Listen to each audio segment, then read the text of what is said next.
Analogies are probably one of my major keys to success. The ability to relate to someone in whatever their job is, and the ability to come up with that quickly. And Wonder Boy here, Boy Wonder, no wonder, literally came up with some analogies that I'm a little nervous about because we've done a lot of talking today and my brain's a little fried. Why he waited for this to be the last thing, I don't know. So we are going to have a lot of fun here.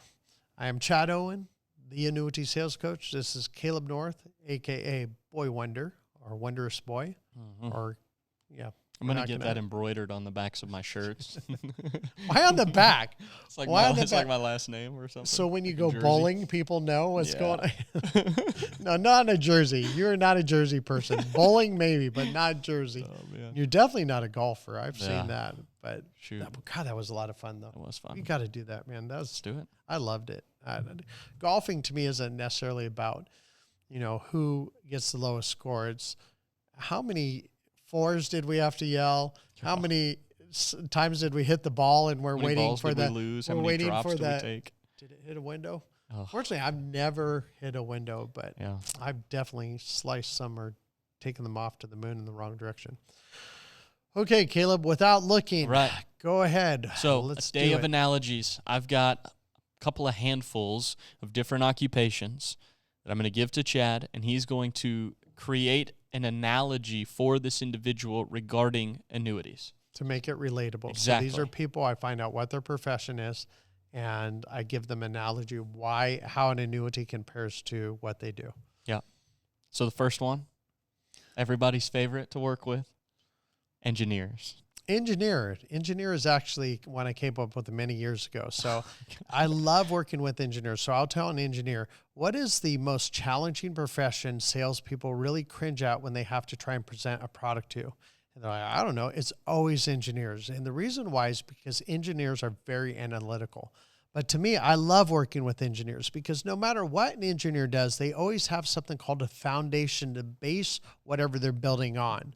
So if you're a construction engineer or structural engineer, what is the most important thing of that structure? Number one, what's the most important thing? And they'll always say the foundation. I'm like, okay, great.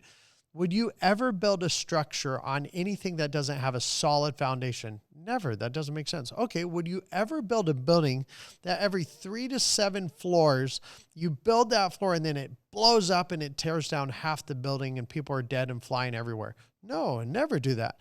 Then why are you doing that with your retirement? You have stocks, bonds, mutual funds. There is no foundation there. You have nothing to build on because it could come tumbling down at any time. And they always appreciate that. So there you go. So the annuity, I'm presuming, is the solid foundation. Absolutely. It's only solid foundation. I'm trying not to look to the left to look and see what's next. But so the annuity is that solid foundation that provides you a way to build a secure retirement without it ever collapsing, with no loss due to market volatility and no income loss due to market volatility. There you go. All right. How about a doctor? A doctor.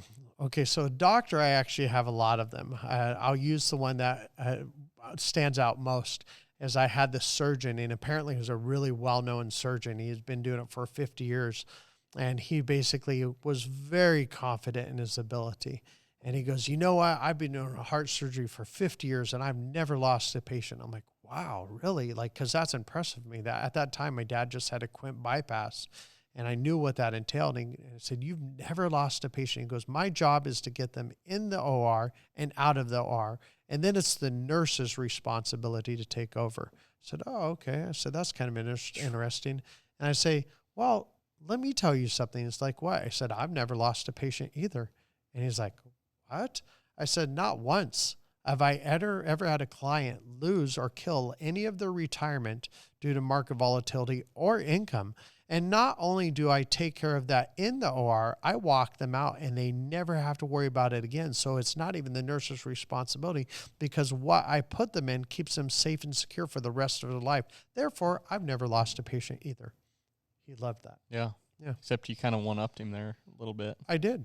Yeah, because surely that was intentional. Yeah. That was intentional. Interesting. Yeah. Okay, what about a real estate investor? Real estate investor. Oh man, I don't. Well, so Or somebody that simply okay. owns real estate, perhaps. There. Yeah. So someone, even real estate investor, I say, you know what? It's very challenging when you own real estate or you sell real estate. And even if you're selling real estate, especially if it's for an investment purpose, you always have to worry about taxes, insurance. You have to worry about, is somebody going to rent the home? Are you going to have vacancy? Are you going to have enough money to take care of that? What if the heater breaks down or the AC breaks down? You always have things to worry about. And they're like, yeah, that's the one thing about real estate. It can be a challenge because there's a lot of responsibilities to that. It said, do you know what I do is an infinite rental without a tenant? That's what an annuity is with an income rider. An indexed annuity with an income rider is an infinite rental without a tenant. You don't have to worry about taxes, insurance. You don't have to worry about if they're going to pay rent next month or something's going to break down. It consistently will pay you for the rest of your life. Love it. That's a good one. This is one we've had before too. I think I might know this one, but a rancher. A rancher, right off the bat. There's lots of things I can actually say with ranchers, but That's my true. favorite one ever was this guy that had his broker for 30 years, and he was telling me how he's ticked at his broker because 2007 to 2009, he lost 50%. And I said, well, why are you still with your broker? And he goes, man, I've had this broker for 30 years, and, he's been to my daughter's weddings. We go and golf together. We have lunch together. And I said, oh, okay. I said, just out of curiosity, you have 400 head of cattle, right? And he's like, yeah, I have 400 head. I said, how long has your ranch hand been with you? And he said, 25 years. And I said, what if we looked out the window right now and that ranch hand was taking a 357 and just shooting your cows right in the head? You run out there screaming, what are you doing killing my cows? And he goes, don't worry, boss. They'll breed back. They'll come back to the numbers eventually. But he killed half your herd of cattle. And he goes, oh, that guy would be dead. I said, I thought he was with you for 25 years. He goes, he was, but you just killed half my herd of cows. And I said, yeah, but your broker killed your half your herd of Benjamins. And he said, don't worry, boss. The market will come back and it'll recover. He picked up the phone right there and fired his broker. Wow. So, yeah. That one even shocked me. Yeah. Yep. That's so we got a lot of ranchers down here. Yes, we do. Usually good clients, though. They are great clients. They understand hard work and they understand preserving the things that are important to them. There you go. All right, how about a nurse? A little different than a doctor. Okay.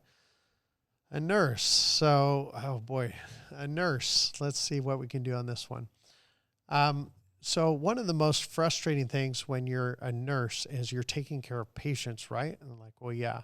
And you know what's best for them, right? Oh, yeah, absolutely. And they don't listen to you and they end up getting hurt again.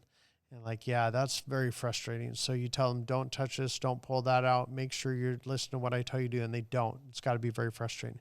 It's like, yep. I said, I feel the same way. I say, I know people, how to keep them alive. I know how to help people and not get hurt during their retirement, but sometimes they just don't listen. And they think they can take the drugs of the stock market. They can take that, little shot of meth or whatever it is and get this high from the stock market. And the reality is all they're doing is hurting themselves.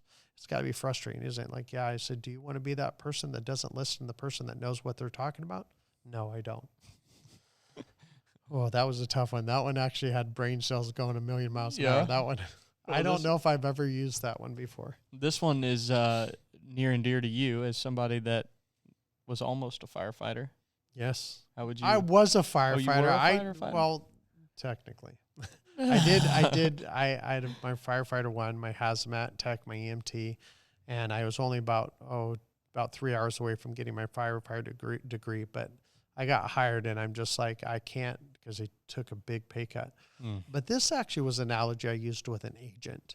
This agent couldn't figure out how to use, because he goes, I was a firefighter. Why would this be beneficial to help my agents? I said, okay, what's the number one rule of firefighting? What is the number one responsibility of a firefighter?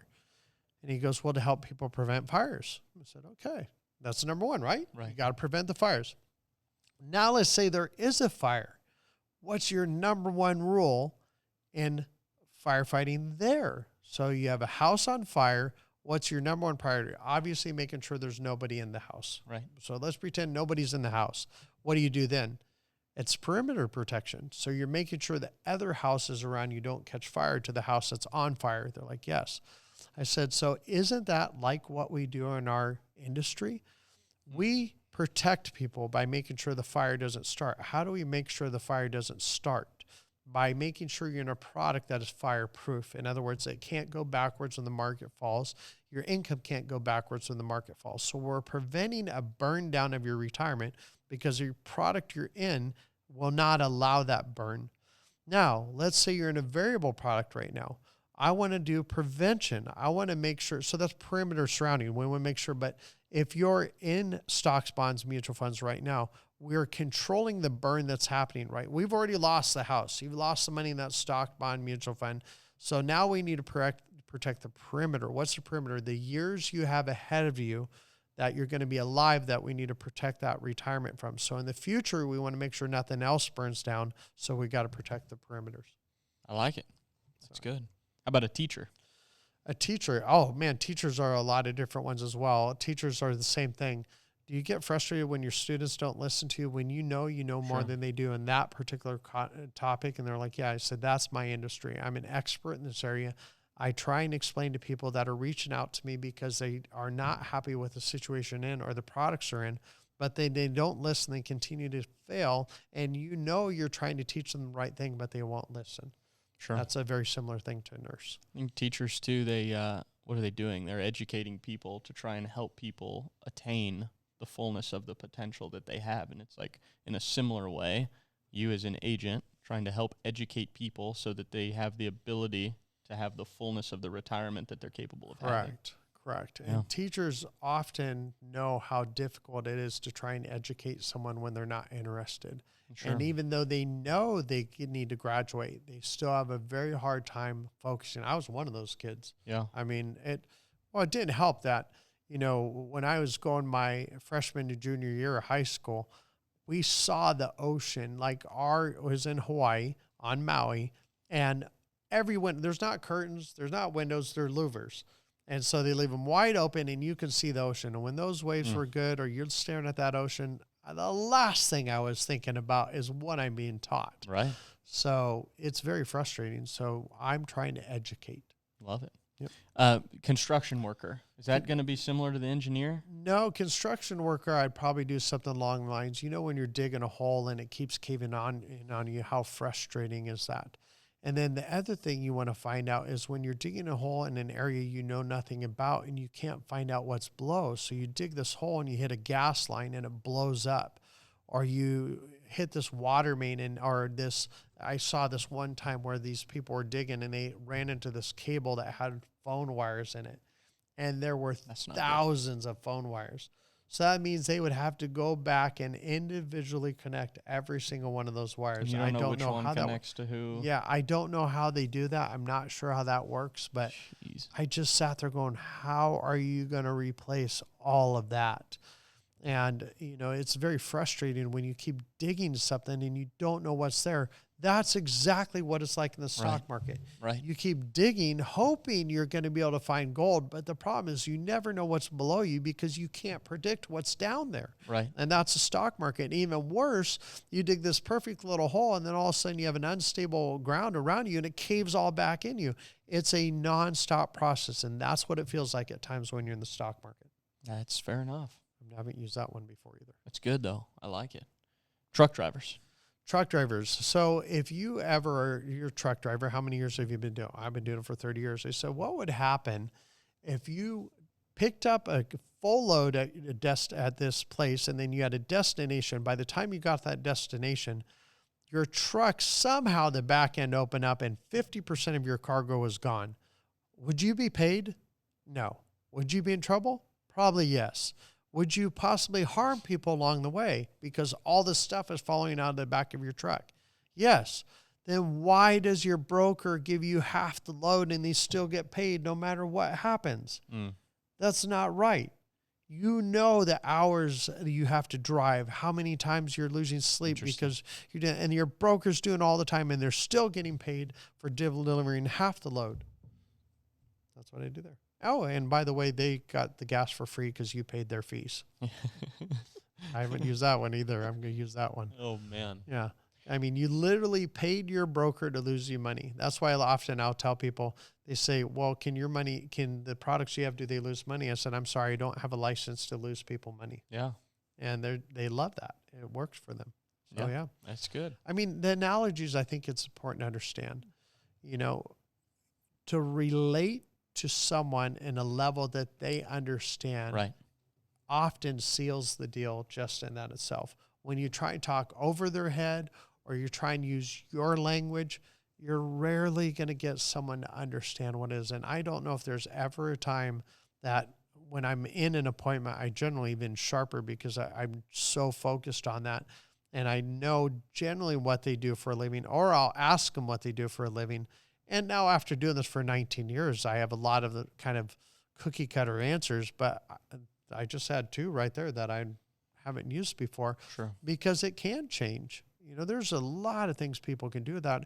And the other thing I'll often hear is, I just don't know anything about the product you're talking about. I don't understand at all. I said, that's okay.